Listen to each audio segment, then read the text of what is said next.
So here's a quick and dirty introduction to the top hand of the chanter, the first thing that you will do when you start playing the chanter, at least if you're taught by me. Just a quick reminder, we want feet flat on the floor, 2 feet flat on the floor.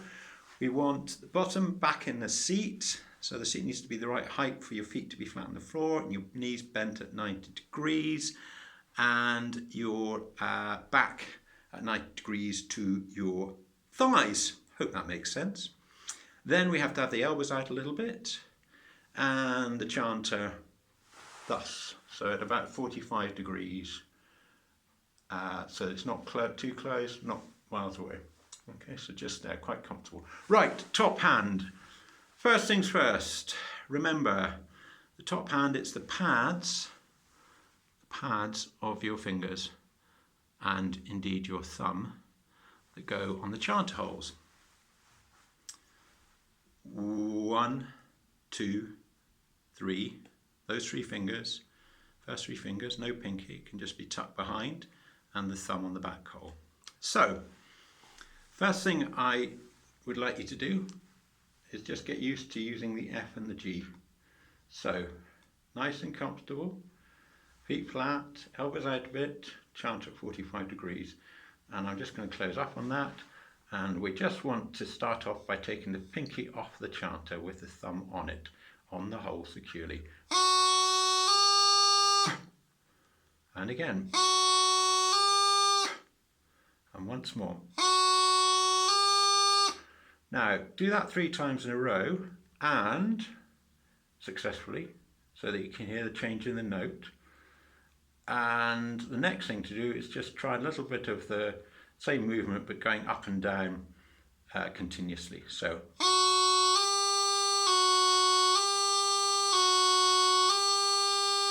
And you can think of your finger and thumb, first finger and thumb, as being in that kind of position. So we're just doing that like a little beak opening and closing and opening, close, open. And again, it's the pad of the finger right in the middle and the thumb that needs to be on the hole. Next movement then would be to add a finger. We're going down the scale here, and that's an E to an F. Exactly the same as the previous movement. In other words, bringing the, in this case, the second finger and the middle finger up 3 times whilst blowing. So that was 3. And then again, getting the same movement but continuously whilst blowing. And finally, before we look at the top of the hand, very top of the hand, we do the third, or as we might describe it, the ring finger doing the same movement.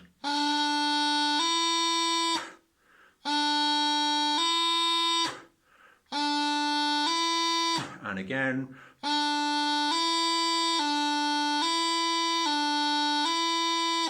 Now we go to the top of the chanter and we do something a little bit different, which is to move between high A and high G.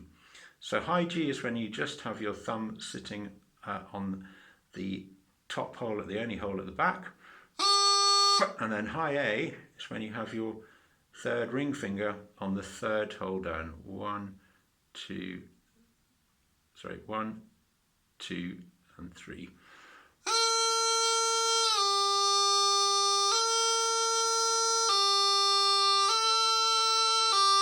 Now that can be quite tricky to start off with, so you can always just start by doing this.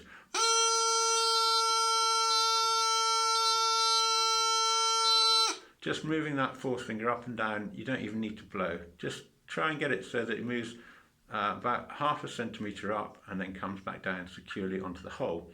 And you can do exactly the same with the thumb, just a slight movement.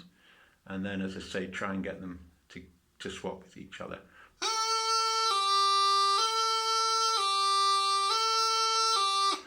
And then finally, when you're ready, you've got all those worked out, you can try and play the scale. I recommend starting by going down, but you can start by going up on the top hand.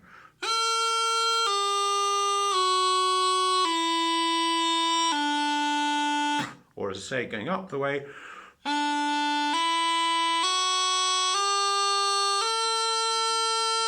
So to recap, feet flat on the floor, knees bent at 90 degrees, thighs and back perpendicular to each other, chest and rib cage just pulled up a bit, and that chanter at 45 degrees with the elbows out. On the top hand, we're using the pads of the fingers right in the middle of the pad. Just to remind you, just here on the middle finger, here on the index finger, exactly the same place, and the thumb, and of course the ring finger. If you get those basics in place and you can blow, you can always warm up by doing a little bit of blowing for 5 seconds or so, you're in good shape to manage that top hand scale up and down.